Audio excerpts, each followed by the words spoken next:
বজালীৰ গলিয়াত গাখীৰ প্ৰক্ৰিয়াকৰণৰ প্ৰকল্পৰ ভূমিপূজন অনুষ্ঠানটো আনুষ্ঠানিকভাৱে মুকলি কৰে বিধায়ক ফণীধৰ তালুকদাৰে। ৩০,০০০ লিটাৰ গাখীৰ প্ৰক্ৰিয়াকৰণ ক্ষমতাৰে নতুনকৈ নিৰ্মাণ হ'ব দুগ্ধ প্ৰকল্পটো। উল্লেখ্য যে বজালীৰ গলিয়াত ১৯৯৫ চনতে স্থাপন কৰা হৈছিল গাখীৰ প্ৰক্ৰিয়াকৰণৰ এটা প্ৰকল্প। কিন্তু চৰকাৰী অৱহেলাত দুগৰাকী কৰ্মচাৰী নিয়োগ কৰি দায়িত্ব সামৰিছিল তেতিয়াৰ চৰকাৰখনে। কোনোদিনে কাৰ্যক্ষম হৈ নুঠা প্ৰকল্পটোৰ বাবে বিজেপিত যোগদানৰ পূৰ্বে ভৱানীপুৰৰ বিধায়ক ফণীধৰ তালুকদাৰে মুখ্যমন্ত্ৰী ডক্টৰ হিমন্ত বিশ্ব শৰ্মাক দিছিল দুগ্ধ প্ৰকল্পটো কাৰ্যক্ষমৰ প্ৰস্তাৱ।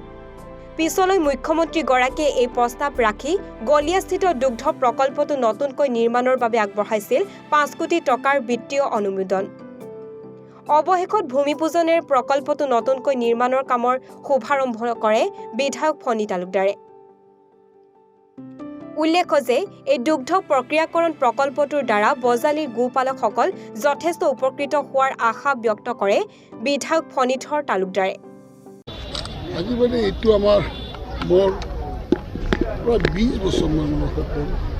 এইফালে আহিলে দেখোঁ আৰু কেতিয়াবা সোমাই ধৰকে সাপ কেইডালমান ওলাই যায়। মই বোলো এইটো কি বস্তু, তাৰপিছত বুজি পালোঁ যে এইটো দুগ্ধ প্ৰকল্প এটা 1995 চনতে এইটো বহুত পইচা খৰচ কৰি অসম চৰকাৰে বনাইছিল আৰু ইয়াত সেই 95 চনৰ পৰা ২-৩জন কৰ্মচাৰীও আছে, কিন্তু এইটো বিকল হৈ পৰি আছে। আৰু মাননীয় মুখ্যমন্ত্ৰী মহাশয়ক এই কথাটো মই কৈছিলোঁ। আৰু আমাৰ এই ২১ চনৰ বাই ইলেকশ্যনৰ সময়ত তেখেতে ভৱানীপুৰ চুকত কৈ গৈছিল যে ভৱানীপুৰ দুগ্ধ প্ৰকল্পটো আৰু ভৱানীপুৰ কলেজত ছায়েন্স স্কিমটো আৰু ভৱানীপুৰত BDO অফিচটো উন্নয়ন খণ্ড অফিচটো অতি সোনকালে মই প্ৰতিষ্ঠা কৰিম। আৰু সেইমতে ২১ চনৰ পৰা বাই ইলেকশ্যনত আমাৰ বিজেপি দলৰ পৰা মই জয়লাভ কৰিলোঁ। ২ মাহৰ ভিতৰতে উন্নয়ন খণ্ডটো আনিলে, ছায়েন্স স্কিমটো দিলে আৰু এইটো অৱশ্যে তেতিয়াই দিলে ৫ কোটি টকা।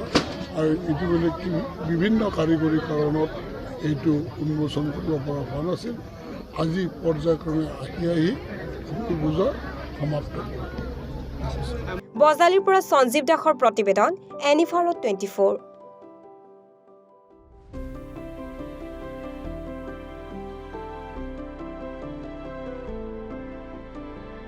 নমস্কাৰ, মই উৎপল দাস আৰু আপোনালোকে চাই আছে এনিভাৰত। আৰু আপোনালোকক জনাবলৈ পাই মই বহুত সুখী হৈছোঁ যে আমাৰ সকলোৰে মৰমৰ শ্ৰদ্ধা জুবিন গাৰ্গৰ গীতসমূহৰ ভিত্তিত এটা খুব সুন্দৰ ৰিয়েলিটি শ্ব' এনিভাৰতে আয়োজন কৰিছে, জুবিনৰ গানে কি আনে।